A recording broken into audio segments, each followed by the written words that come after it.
네, 우리 오늘 말씀 시편 131편입니다. 아마 시편 말씀 대단히 짧은 말씀인데 같이 우리 한 목소리를 읽도록 하겠습니다. 자, 여호와여, 내 마음이 교만하지 아니하고 내 눈이 오만하지 아니하며 내가 큰 일을 감당하지 못할 놀라운 일을 하려고 힘쓰지 아니하나이다. 실로 내가 내 영혼을 보유하고 평안하게 하기를 젖된 아이가 그의 어머니 품에 있을 것 같이 하나니 내 영혼이 젖된 아이와 같도다. 이스라엘아, 친구의 영혼을 두어 너를 말할지어다. 아멘. 되게 시편이 오늘 말씀은 짧지만 사실 이 기록자인 다윗의 고매한 신앙적인 또 인격적인 결단 또 그의 심적 상태를 아주 압축해서 잘 보여주고 있습니다. 이 마음의 상태가 구원받은 그 상태, 천국 백성의 모습을 보여주고 있는 지표라고 할 수가 있습니다. 그래서 다윗은 찬양하죠. 내 마음이 교만하지 아니하고 내 눈이 오만하지 않는다. 왜냐? 내가 그렇기 때문에 큰 일을 감당하지 못한 놀라운 일을 하려고 힘쓰지 않는다. 그 말을 지금 하고 있습니다.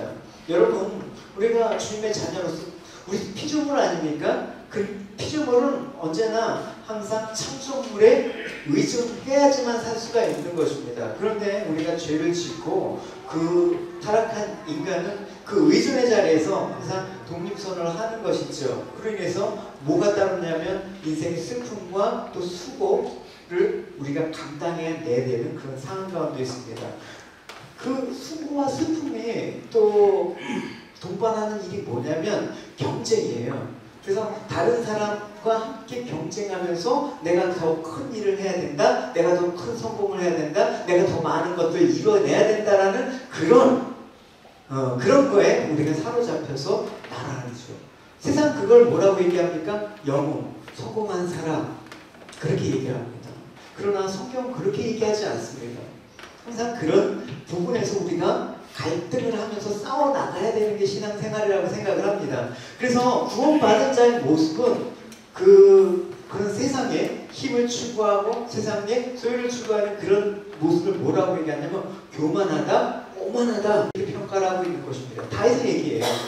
그래서 내 영혼이 고요하고 평안하기를 젖된 아이가 그의 어머니 품에 있는 것 같다. 아이들은 젖 먹고 어머니 품에 있으면 가장 큰 만족과 평안함을 누리는 상태 아닙니까? 그게 천국의 모습이라는 것을 얘기하고 있습니다. 여러분, 우리가 지금 이 다윗의 시편을 공교롭게 이제 수요일날 신정 강해하고 또 주일까지 이어서 하는데 우리가 알듯이 다윗은 사실 매우 허물과 또 죄가 많은 사람이었습니다. 그럼에도 불구하고 주님이 사랑을 받는 까닭은 무엇입니까? 오늘 말씀에서도 우리가 알 수 있듯이 겸손. 여러분, 겸손이 뭐라고 합니까? 내 사모님 없으니까 얘기하다가 밥 먹다가 제가 물어봤어요. 여보, 겸손이 뭐라고 생각해? 이러다 한 대 맞았어요. 네, 또 가리키려 한다고. 그래서 제가 겸손한 마음으로 얘기 안 했어요. 그러니까 하나님을 향해서 다윗의 모습을 보십시오. 나의 왕, 나의 주 하나님. 우리도 찬양하면서 고백하니까 우리도 겸손한 거죠. 하나님은 항상 나를 다스리십니다. 또 심판하십니다. 이런 정도로 하나님의 중심적인 그런 모습을 가져간 다윗을 겸손한 사람이라고 우리가 말하는데 주저하지 않습니다. 그렇기 때문에 그런 겸손한 다윗의 모습이 아주 오늘 1절에 큰 일과 감당하지 못한 놀라운 일을 하려고 내가 힘쓴다가 아니라 힘쓰지 않는다. 잘 들으셔야 되겠죠, 여러분. 이건 내가 주님께서 어차피 하실 거니까 내가 아무 일도 하지 않는다. 그런 의미가 아니에요. 예레미야 말씀에 보면 내가 너를 위해 큰 일을 찾느냐? 그것을 찾지 말라. 바로에게 한 말인데 우리가 이런 말씀도 있듯이 다윗의 이런 모습들을 생애 가운데 우리가 목격할 수가 있습니다. 여러분, 시편을 읽을 때 항상 다윗의 생애에 초점을 맞춰서 그의 고백이 그의 삶 가운데 어떻게 이루어졌는지 삶의 상황을 자세히 보시면 은혜가 됩니다. 여러분, 근데 다윗이 하나님께 왕으로 이스라엘의 왕으로 선택받기 전에 누가 먼저 선택을 받았어요?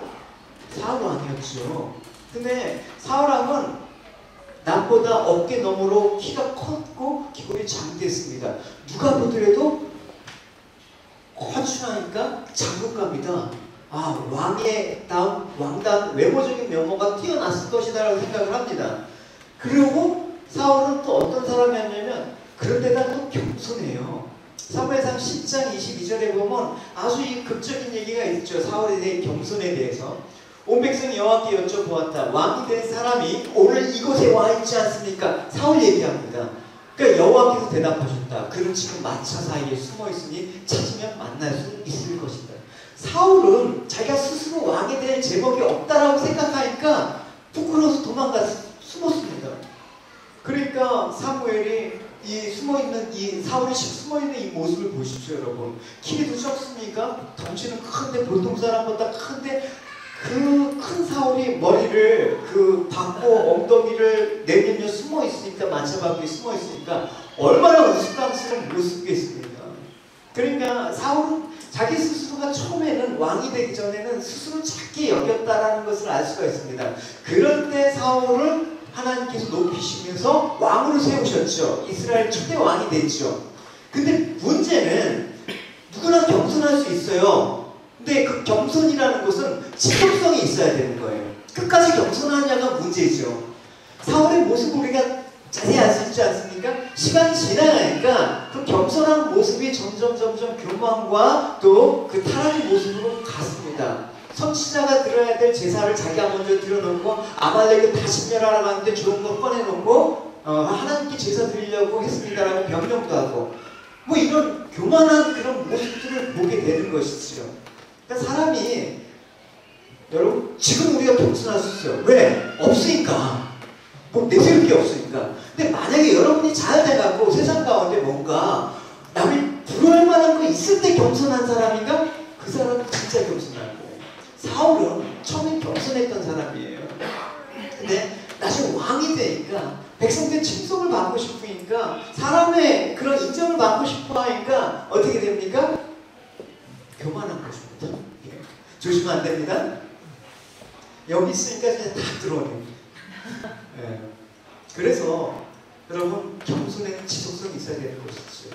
그래서 어떤 모습이 있었냐면 사울은 이런 모습이 있었어요. 아주 익숙한 모습이에요. 같이 읽어봅시다. 사무엘이 사울을 만나려고 아침에 기수에 일어나더니 어떤 사람이 사무엘에게 말하기를 사울이 갈멜에 이르러 자기를 위하여 기념비를 세우고 갈기를 돌려 길갈로 내려갔다 한지라. 어느 지금 상황입니까? 기념비라는 건 원래 죽은 다음에 그 후세들이 공을 세우기 위해서 기념하는 비인데 자기가 살아있는 동안 자기의 업적을 기리기 위해서 자기의 기념비를 세우는 이런 엉뚱한 일들이 일어난단 말입니다. 얼마나 교만한 모습인지 우리가 알 수가 있겠죠. 그래서 하나님께서 사울을 패하기로 했습니다. 안 되겠다. 그래서 사울이 이제 이새의 집으로 사무엘을 보냈습니다. 하나님께서. 그래서 그 이새의 아들 중에 내가 선택한 사람이 있으니까 가서 기름을 부으라. 그래서 사무엘이 딱 가니까 첫째 그 이새의 아들이 누굽니까? 엘리압이라는 아이예요. 네. 그러니까 엘리압을 딱 보니까 사무엘이 마음에 들었어요. 키가 크고 잘생기고 늠름하고 그런 아주 왕의 제목감이에요. 그래서 이 사람 틀림없이 하나님이 선택한 왕이구나. 첫눈에 내가 첫눈에 알 수 있지 하면서 일로와 기름 부을게 하는데 하나님께서 쏴! 이렇게 얘기하는 거예요. 사무엘에게 얘기했을 때 그의 용모와 키를 보지 말라. 내가 이미 그를 버렸다. 내가 보는 것은 사람과 같지 아니하니 사람은 외모를 보거니와 나 여호와는 본다. 중심을 본다. 이렇게 얘기를 했단 말입니다. 그래서 아닌가? 좀 더 볼까? 하면서 이제 둘째 그 아미나답을 보냈습니다. 걔도 아니야. 셋째 삼마를 보냈습니다. 걔도 아니야. 그래갖고 일곱째 아들을 다 봤는데 하나님이 택한 자가 없었다는 것입니다. 아 이상하다. 분명히 이 중에 있을 텐데. 그래서 사무엘이 이새한테 너 아들 없어? 그러니까 이새가 아직 알체가 있는데 그가 지금 양을 지키고 있나이다. 이 말은 무엇입니까? 아유 막내 아들 하나 있는데 변변치 않습니다. 걔가 무슨 왕이 된다고. 그래서 하나님이 자기 아들 중에 선택한 자가 있다고 해도 막내 다윗은 아닐 거라고 그 이새 아버지가 그렇게 인정을 해봤어요. 여러분 자녀들 여러분 인정을 잘 해주세요. 그래서 이런 다윗에게 하나님께서 기록을 보십니다. 아니야, 내가 선택한 자다. 하나님께서 여러분 다윗을 어떻게 평가하시는지 한번 보십시오. 사울을 패하셨는데 다윗을 마음으로 세우시고 증언하여 이르시되 내가 이새의 아들 다윗을 만나니 어떻게 내 마음에 맞는 사람, 합한 사람, 내 뜻을 이루리라, 이렇게 인정을 하셨단 말입니다. 근데 여러분, 평가하는 기준이 무엇입니까? 내 마음에 합한 그 하나님의 평가는 외적인 것이 아니라 내적에 있는 것이죠. 그러나 여러분, 우리가 물을게요. 여러분은 사람 평가할 때 기준이 무엇입니까? 각자 있지 않습니까? 여기 없을 때 그랬는데 은결은 철저하게 외모예요. 철저하게 외모예요. 일단 잘생기고 멋있어야 돼요. 그래서 제가 은결한 아빠만한 사람이 있어요.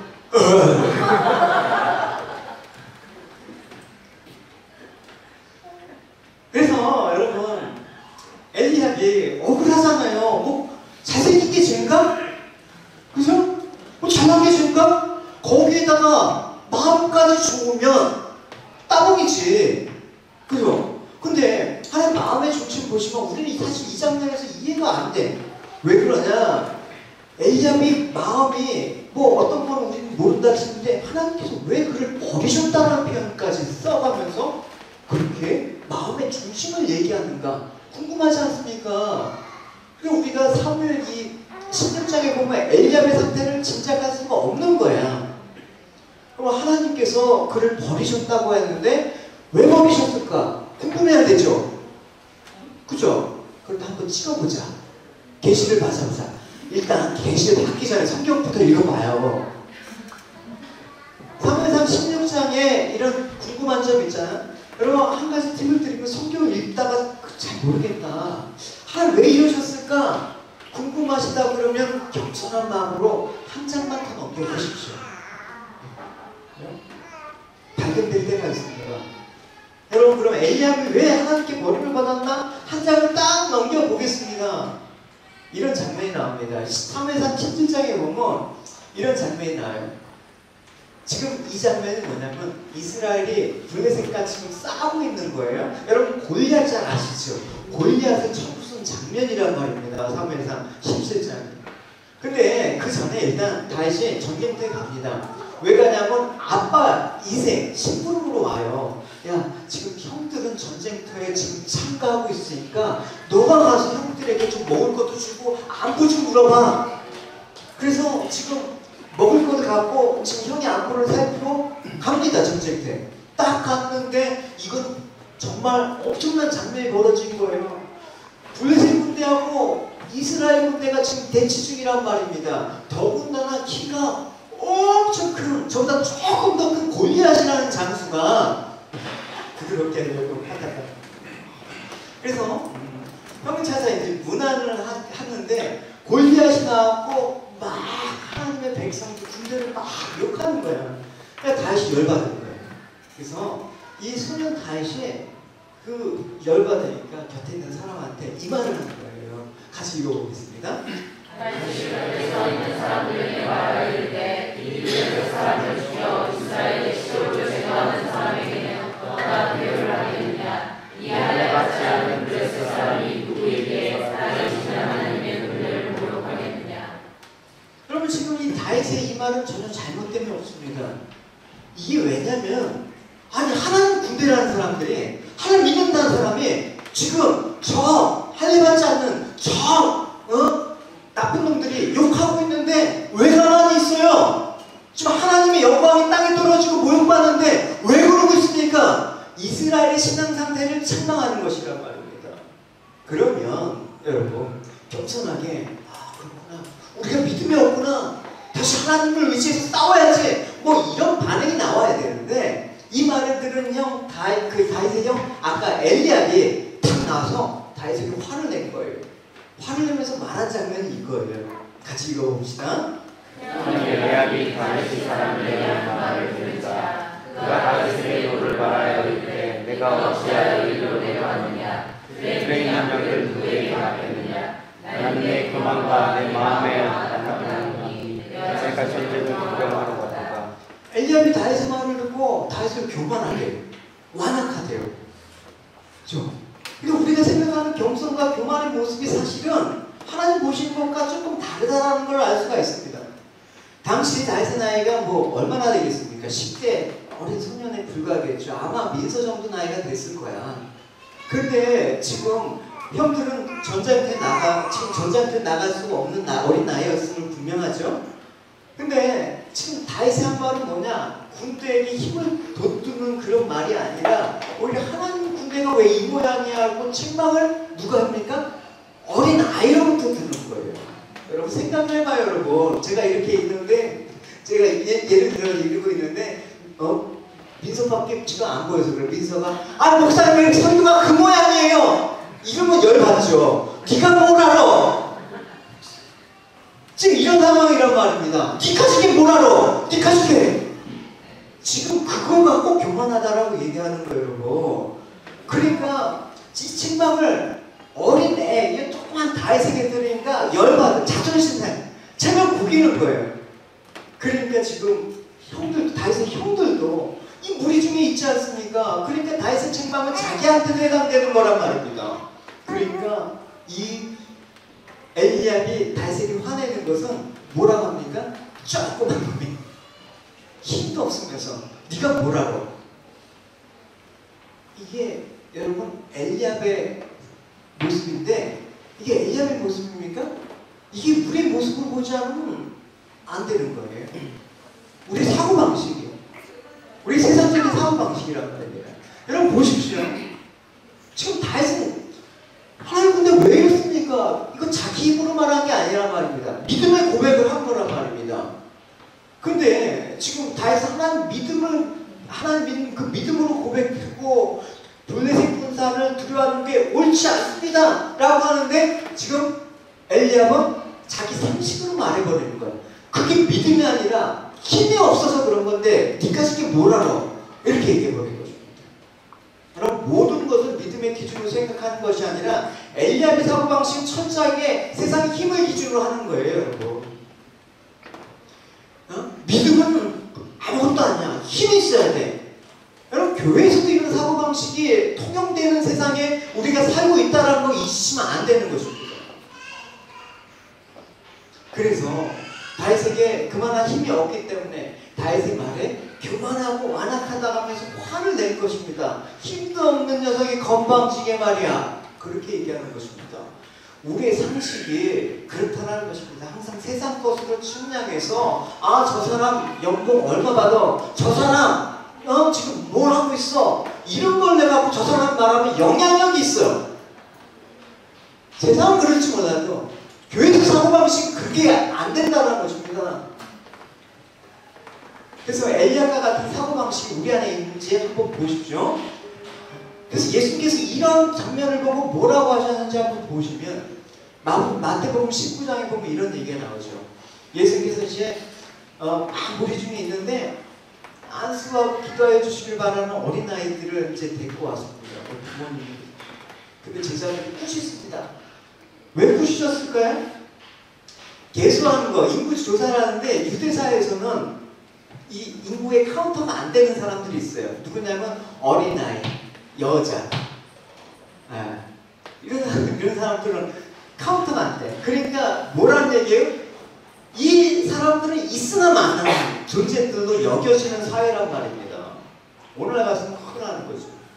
근데 이런 어린아이들을 예수님께 축복을 받기 위해서, 안수를 받기 위해서 데리고 와요. 그때 제자들이 야, 가! 지금 그럴 때가 아니야! 가! 애들 가! 여러분 물리친 내용을 여러분 좀 더 생각을 해봅시다. 지금 예수님이 예루살렘으로 가기 직전에 있단 말입니다. 제자들은 어떻게? 지금 예수님 가서 정권을 잡으시면 누가 큰 자입니까? 막 제자들은 그 지금 부푼 꿈을 갖고 지금 큰 대업을 이루러 가셔야 되는데 지금 어린아이들이 나와봤자 아무런 도움이 안 되는 거예요. 그러니까 애들 가. 지금 너희들 있어야 될 자리가 아니야. 그러니까 예수님께서 말씀하시죠. 같이 읽어봅시다. 진짜? 예수께서 이르시되 어린아이들을 용납하고 내게 오는 것을 말씀하라. 천국이 이런 사람의 것이니라 하시고 그들에게 암수하시고 거기를 떠나셨습니다. 너희들 그거 사고방식 잘못된 거야.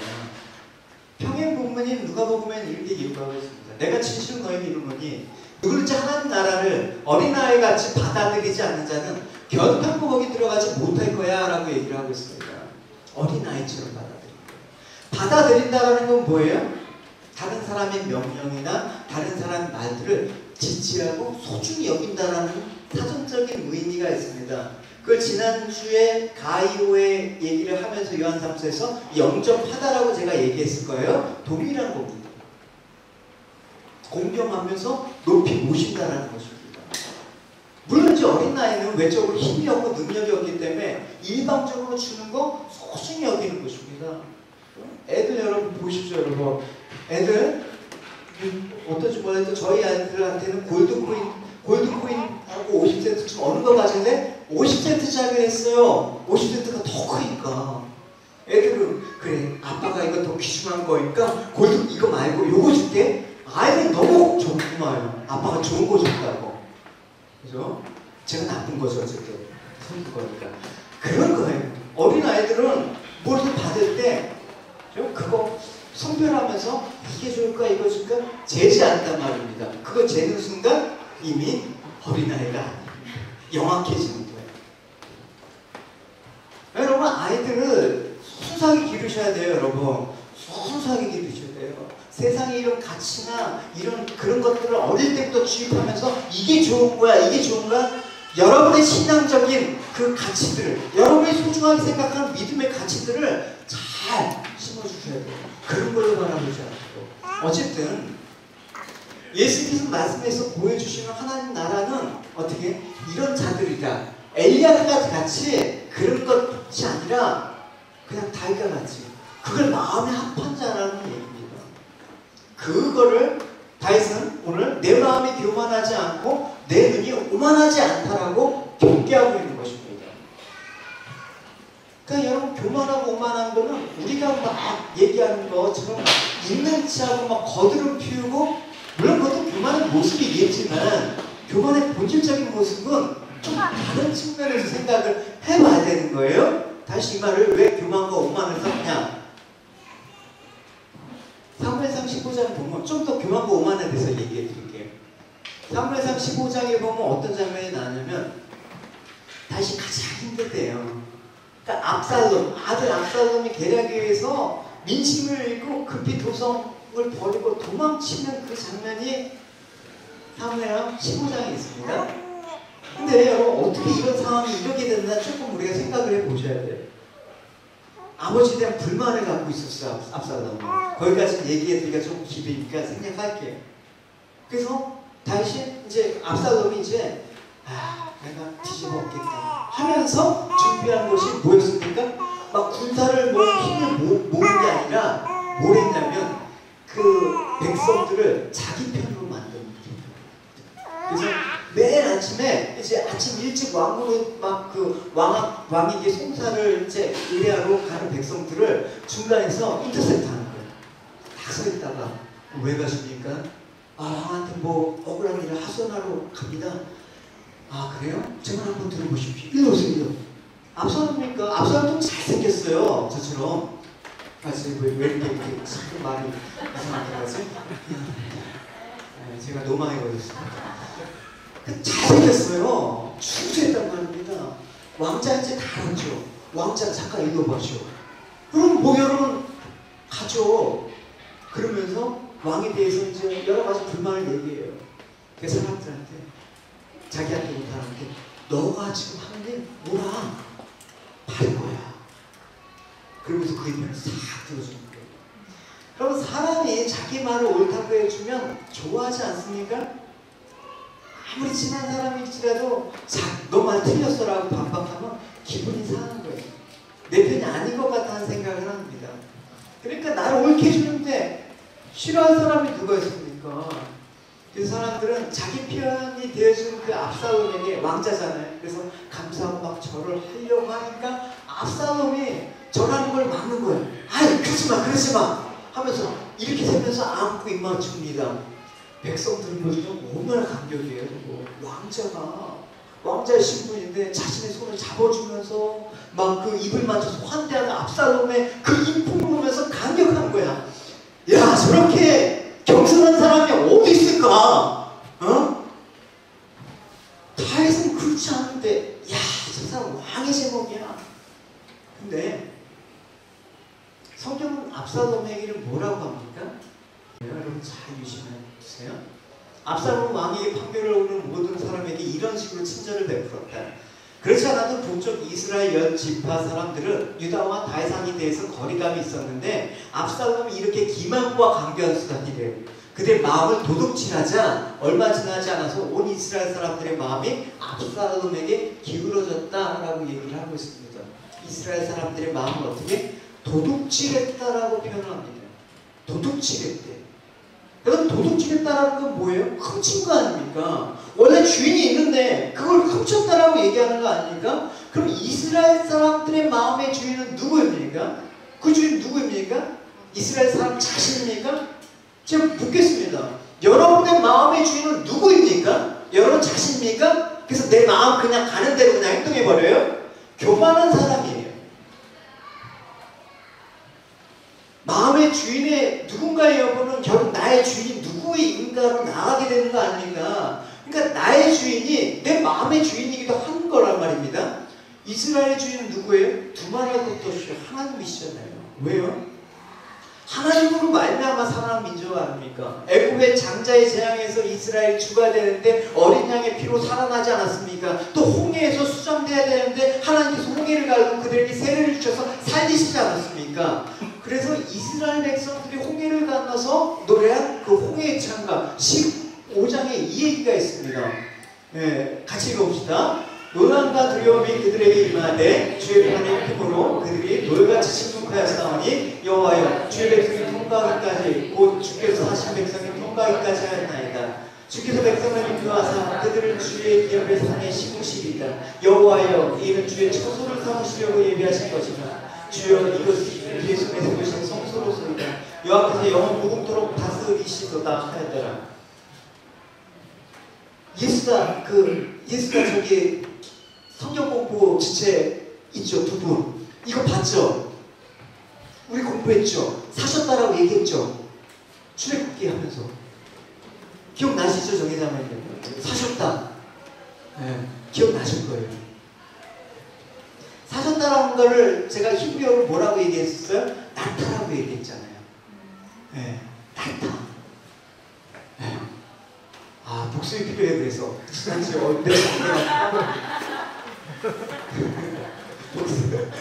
저희는 항상 예수가 복습에 처지해야 되는 거예요. 그래서 설교에서 반복인데도 복습 차원에서 끊는 거예요. 신학에서는 너희는 어떻게 각오로 사셨다. 그러니까 결국은 너희는 너희 것이 아니라 누구보다 산 사람이 주인이죠. 여러분, 내가 자동차 살 때 누가 그거 내 거라고 주장하면 미친놈 아닙니까? 내가 샀으니까 내 거지. 여러분은 주님이 샀으면 누구 겁니까? 아, 할렐루야. 여러분 누구 겁니까? 아, 인정을 안 하네. 윤서야, 넌 누구 거야? 할렐루야. 그치, 너 인생 이제 너 게 아니야. 그치? 주님, 우린 예수의 피값으로 산 주님의 사람들입니다. 할렐루야. 그러니까 여러분의 마음은 누구 거다? 하나님 거, 예수님 거. 그러니까 우리는 주인이신 하나님을 온 마음으로 사랑하고 섬기면서 하나님께 복종하는 마음으로 살아야 되는 새롭게 나은 창조된 값주고 산 하나님의 백성이란 말입니다. 그 마음을 빼앗기지 말라라는 거예요. 그 마음을 빼앗기면 겸손하고 오만한 자가 되는 거예요. 내 마음을 주님께 지켜야 하지만 겸손한 상태가 되는 거예요. 이건 행위의 문제가 아니란 말입니다. 결국은 여러분, 마음 뺏기지 마십시오. 세상의 마음 뺏기지 마십시오. 여러분, 사람들의 마음을 뺏기지 마십시오. 여러분, 목사 역시도 성도의 마음을 뺏는 자가 돼서는 안 되는 거예요. 그런 엉뚱한 모습이 되는 거잖아요. 여러분, 여러분 마음의 주인은 주님밖에 없습니다. 할렐루야. 그래서 이렇게 마음을 막 빼앗은 압살롬은 결국 아버지를 향해서 반란을 듭니다. 다윗의 충성했던 수많은 사람들이 돌이킵니다. 아이도벨이라는 그 최고의 그 삼국지에 얘기하면 그 제갈공명을 능가하는 모사인 아이도벨마저 압살롬에게 붙었어요. 그러니까 뭐 이거 방법이 없는 거예요. 급히 도성을 버리고 피난길에 오릅니다. 근데 다윗과 그 중에 그 다윗과 동행하기 원하는 사람이 있으니 그 사람이 누구냐? 제사장 사독, 그 다음 모사, 후세. 여러분, 이 두 사람 여러분 외워두십시오. 그래서 다윗이 이제 예루살렘에 나오고 이제 죽은 목숨인 거예요. 근데 이 제사장 사독과 이제 그 다른 제사장 아비알이 뭘 갖고 오냐면 이제 언약궤를 이제 손 밖에서 빼와갖고 다윗을 기다리는 거예요. 언약궤는 여러분 엄청난 거 아닙니까? 하나님 법궤. 그래서 그걸 들고 따라가는 거예요. 그 언약궤라는 건 정통성을 상징하는 거란 말입니다. 그래서 이 언약궤를 갖고 당신을 따르겠습니다 라고 하니까 다윗이 사독과 아비아달에게 이런 말을 해요. 여러분 같으면 뭐 성경의 내용을 아시는 분은 알겠지만 여러분 같으면 어떻게 합니까? 그래, 하나님 내 편이다 하면서 이걸 민심을 끌어보자 이렇게 할 만하지 않습니까? 충분히 마지막 어떤 소망 나의 힘이라고 생각하지 않겠습니까? 그런데 사독에게 돌려보내라고 그렇게 얘기하는 거예요. 다시 읽어봅시다. 그렇죠? 아버지를 마치기 위해 그 사람 사독에게 이와 같이 말하였다. 어깨를 다시 구성 안으로 모셔가시오. 여호와께서 나를 불쌍히 여기신다면 어느 날 내가 틀림없이 나를 다시 이 구성으로 돌려보내주셔서 내가 이 법궤와 성소를 다시 볼 수 있게 하실 것이오. 그러나 만일 여호와께서 나를 불길에 여기시지 않고 나에게 주시는 은혜를 거두어 가시다면 내가 어떻게 하느냐고 대결할 수는 없는 일이죠. 여러분 대단한 것입니다. 여러분 다윗이 지금 위기 상황들을 차후에 벗어날 수 있는 그런 가능성을 타진하기 위해서 이 상황들을 접했다 그러면 이 언약궤는 자기한테 있는 게 유리해요. 분명히 전부 유리한 방향으로 지금 끌어갈 수 있는 상황이란 말입니다. 하나님의 인재의 상징 아닙니까? 그 법궤를 다시 성으로 모셔가라. 여러분 이게 쉬운 게 아닙니다. 지금 나한테 큰 힘이 될 수 있는 어떤 거를 거부한다라는 거 사람의 힘으로 그게 가능할까요? 만약 여러분이 다윗의 입장이라면 어떻게 하겠습니까? 그러니까 사독과 레인이 이 언약궤를 메고 온 게 하나님의 뜻이라고, 아 하나님이 나와 함께 하시고 계시는구나 라고 하면서 나는 이제 이 언약궤를 내 힘으로 삼고자 하는 그런 마음이 없겠습니까? 저 같으면 아싸예요. 여러분 언약궤와 함께 도망가자. 하나님 나와 함께 계셔서 이 상황들을 뒤집어 주실 것이다. 저 같으면 그랬을 거예요. 그러나 다윗은 그렇게 안 했습니다. 하나님이 자신을 기쁘게 여기시지 않고 만약에 내 죄악으로 인해서 나에게 주신 은혜를 거둬가신다 그러면 난 항의할 수 없습니다. 하나님께 감히 대적할 수 없습니다. 뭐예요? 인정하겠습니다. 이게 다윗의 신앙이에요, 여러분. 보십시오. 이 마음의 상태를 내 마음이 교만하지 않고 눈이 오만하지 않은 상태입니다. 그렇기 때문에 내가 이거 갖고 큰 일을 큰 일과 미치지 못할 귀한 일에 내가 힘쓰지 않겠습니다. 내가 다른 사람이 생각하고 있는 그런 힘 그거 갖고 내가 하나님의 뜻을 감히 판단하거나 거슬리거나 내 칙대로 하지 않겠습니다. 하나님 버리라면 제가 받겠습니다. 이런 다윗의 모습. 스스로 감당할 수 없는 능력 밖에 일이라는 건 뭐예요? 하나님께서 이 상황들을 주신 거, 아들이 반란을 일으키는 거 내가 감당할 수 있는 일이 아닙니다. 내가 그냥 군사를 모았고 다시 민심을 수습해서 다시 아들의 반역을 평정한 그런 일이 아닙니다. 다윗은 알았습니다. 그래서 신비롭다라고 얘기를 하는 것이죠.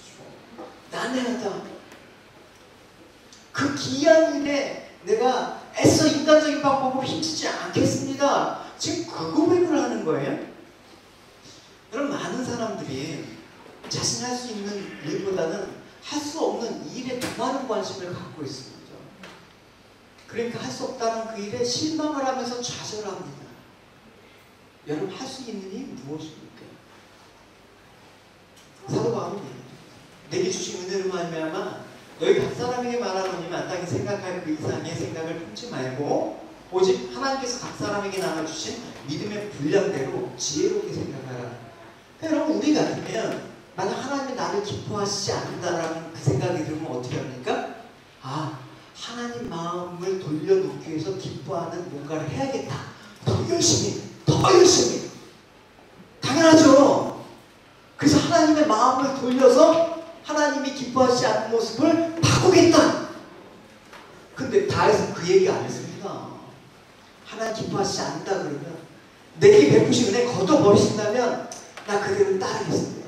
하나님 처분에 맡기겠습니다. 이게 다윗입니다. 이것이야말로 진정한 겸손입니다. 할렐루야. 겸손의 의미를 여러분 조금 성경적으로 여러분 좀 더 생각해 보셨으면 좋겠습니다. 왜 보통 저 사람 겸손하다? 아닐 가능성이 더 많아요. 저 사람 교만하다? 아닐 가능성이 더 많다니까요. 많은 사람들이 하나님이 인도하시는 모든 일들이 어떻게 되길 바라요? 나에게 유리한 쪽으로 이끌어지길 바라는데 이거는 하나님의 뜻과 무관한 탐심일 경우가 대단히 높아요. 그런 인도하심을 하나님이 원하지 않으세요.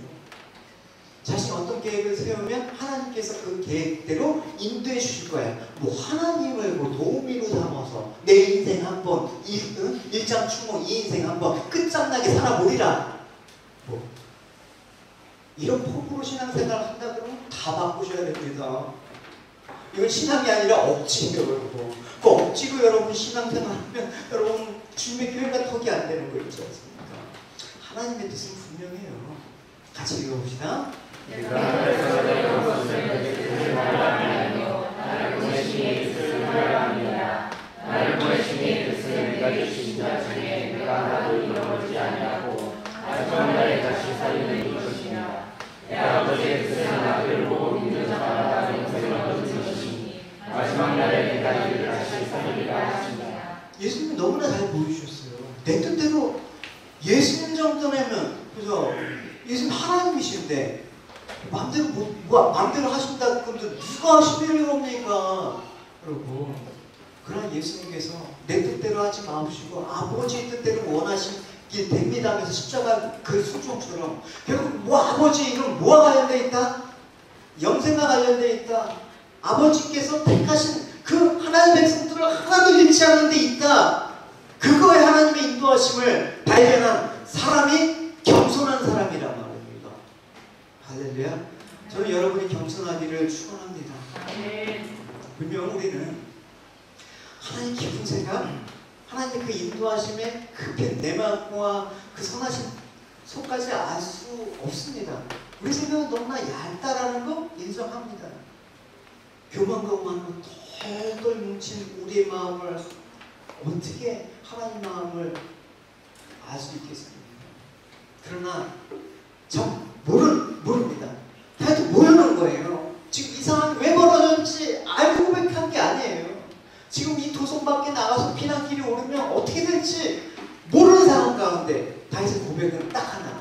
그러나 하나님의 선하심과 하나님의 인자하심, 하나님의 사랑을 믿습니다. 할렐루야. 하나님의 신실하심을 믿습니다. 그 신실하심은 뭐예요? 사무엘하 7장에 다윗에게 한 언약을 근거로 하나님께서 나에게 주신 언약을 근거로 신실하게 응답하시는 하나님 그거 믿고 이 인도하심을 하나님께 맡깁니다.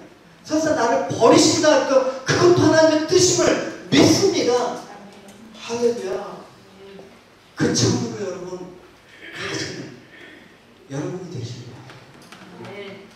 하나님의 인도하심을 믿는다는 것은 내가 지금 어떤 상황 가운데 걸어갔다 할지라도 하나님 나를 붙잡아 주시고 불안해하지 않고 근심하지 않고 그 모습을 마치 젖을 문 어미 품에서 잠든 아이와 같은 모습으로 얘기를 하고 있단 말입니다. 이 고백을 여러분 생각하시면 10편 23편의 이 고백이 마음에 깊이 와닿을 겁니다. 그냥 23편 유명하시니까 요한 나의 목자신이 외우는 게 아니라 다윗의 상황들을 보면서 여러분 10편을 읽어보십시오. 4절부터 읽어주세요. 시작. 내가 성경에 순수한 목자를 보낼 자로 그를 두려워하지 않는 것은 주께서 나와 함께 하시니라. 주의 지팡이와 막대기가 나를 안위하시나이다. 주께서 내 멋의 목전에서 내 상을 차려주시고 이름을 내 허리에 부르셨으니 내 잔이 넘치나이다. 내 평생의 선하심과 인자하심이 반드시 나를 따르리니 내가 여호와의 집에 영원히 서리로다. 이런 믿음이 있기 때문에 내 상황들을 벗어나기 위해서 어떤 수단과 방법을 동원하지 않는 이 다윗의 고백이 정말 귀한 것입니다. 립서비스가 아니란 말입니다. 여러분 삶 속에서 여러분들이 신앙 고백이라는 건 립서비스만으로는 안 되는 거예요. 하나님 주신 상황들이면 인정한다 그러면 나는 이 상황들을 내가 판단하지 않고 내가 하려고 하지 않고 하나님의 선하심과 인도하심과 신실하심을 믿고 주님을 따르겠나이다. 할렐루야. 그러니까 법궤를 돌려보냈죠. 그러니까 이 모습이 어민 품에 그 안긴 첫대 나이의 모습, 이 심령의 평안함과 고요함, 이런 모습이에요. 아무리 태풍이 몰아치고 뭐 쓰나미가 오래도 바다 깊숙한 곳은 잔잔합니다. 다윗의 평안한 모습이 이제 그려집니까? 시편에서 이 평안한 아이 모습, 세상의 근심과 걱정 없이 평안함. 여러분 세상적으로 잘 돼야지 평안해요? 없던 돈이 있으면 평안해져요? 여러분? 없던 뭐 환경이 바뀌면 평안해질까요? 천만에요.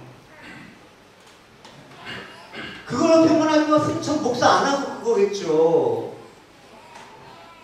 세상에 대한 집착과 욕심을 버리고 한 단계 도약한 이 다윗의 믿음을 여러분 성경에서 취하시기 바랍니다. 할렐루야. 이 다윗의 그 평안이 여러분 가운데 오늘 충만히 임재하길 원합니다. 너무 평안합니다. 너무 우리에게 정신한 것입니다. 우리 전지전능하신 하나님, 천지를 만드신 하나님, 하나님 모든 것을 다 해결해 주실 것입니다. 하나님 나의 구원자라고 고백하면서 나가 세상의 걱정 근심에 사로잡혀요. 주를 다 열어가지고 보면 한 걱정 써 있어요. 다 내려놓으시기 바랍니다. 할렐루야. 네. 여러분이 발버둥 치지 않아도 어떻게 안 됩니다. 안 좋습니다. 안 된다는 거 우리 영혼을 주님께서 붙잡고 계시기 때문에 그렇다는 것이거든요. 이런 고연과 평안함이 있어야 되는 것이죠. 매일 자고란적으로 그렇게 하지 마시고 애들 키우면서도 애들 어떻게 될까봐 염려하지 마세요. 내일 어떻게 될까? 염려하지. 내일 일은 염려하지 마. 내일 일은 내일 일이 없냐니까 자꾸만 주님께 오늘 하루로 맡기면 되는 거예요. 이거 왜? 사도 바울 같이 읽어볼까? 시작. 그러나 내게는 주 예수 그리스도의 십자가 외에 바랄 것이 아무것도 없습니다. 이 십자가 때문에 나는 오래전에 이 세상의 원한에게 물려고 어렵고 세상 나에게 관심을 갖지 않습니다. 세상의 정욕과 자랑에 대해서 죽지 못하기 때문에 여전히 내 안에 끊어버리지 못한 예수 이름으로 끊어버리지 못한 것들이 있으니까 정기적으로 올라가고 뒤집어 놓는 거야. 아직 교만해서 그래.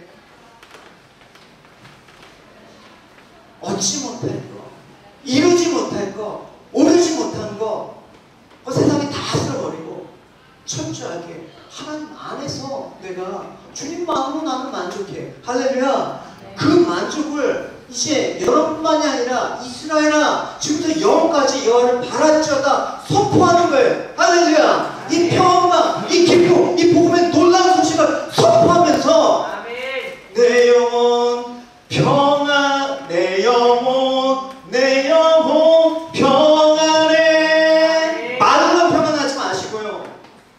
그러니까 내일 마지막 새벽 예배 다 나와서 합니다. 할렐루야. 아깝잖아요 여러분. 참 여러분 시끌시끌거리고 오는데 왜 안 나와요 여러분. 다시 이렇게 하나님께 희망을 두고 촉구한 데는 그가 결혼했기 때문에 세상에 의지하고 희망을 걸고 살았을 때 비교할 수 없는 정말 큰 평안을 맛보았기 때문에 주님의 선하심을 맛보 어떻게 알아. 진짜 내가 주의 문지기로 장막에 들어가는 게 악인의 궁정에서 평생을 사는 것보다 더 행복하다. 그러니까 주님의 은혜 안에 들어가 보니까 안 돼. 십자가를 통과해보니까 십자가 밖에서는 미련해 보였는데 십자가 안에서 보니까 주님께서 이루신 일이 보이게 되더라. 배설물도 버리게 되면서 평안과 기쁨이 오더라. 이게 바울의 고백이란 말입니다. 오만하지 않고 내가 오만한 마음과 교만한 나의 마음과 눈을 버리겠습니다. 이 다윗의 고백이 여러분 가운데 귀하게 여러분 고백되어주는 신앙이 되시기 바랍니다. 할렐루야. 그럴 때 느끼게 되는 게 나는 내가 주님을 붙잡은 줄 알았는데 주님이 나를 붙잡고 계셨구나. 안심이 되는 거예요. 그럴 때 나의 부족함과 연약함 때문에 좌절이 아니라 그렇기 때문에 더욱더 주님을 의뢰하고 주님께 소망을 둘 수 있는 다윗과 같은 사람이 되는 거예요. 그 천국 백성의 이 마음들을 여러분을 품고 여러분 믿음으로 승리하는 저와 여러분 되시길 주님의 이름으로 축원합니다. 아멘. 우리 찬양합시다. 찬양합시다. 주는 내 삶을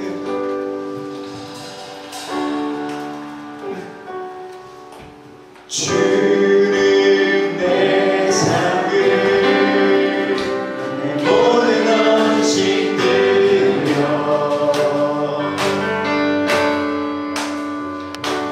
오직 주 예수만이 날 만족되게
죄가 많은 우리를 하나님, 그러나 나의 나 된 것은 오직 주님의 은혜라고 고백한 것처럼 아버지, 내 힘으로 살아가는 것처럼 착각하지 않고 내 힘으로 이룰 것 같은 오만과 그 교만한 마음들을 하나님 주님 앞에 하나님 내려놓도록 아버지 인도하여 주시옵소서.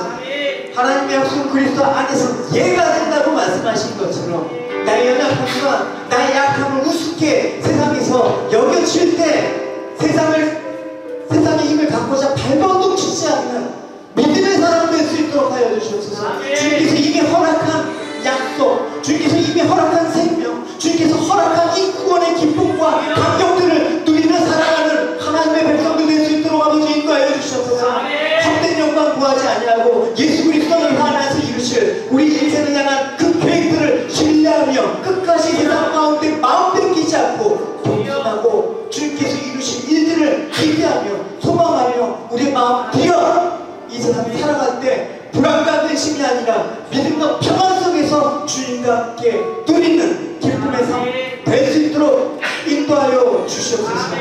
요한은 내게 복을 주시고 너를 지키시기 원하며 요한은 그 얼굴로 내게 비추사 은혜 베푸시기를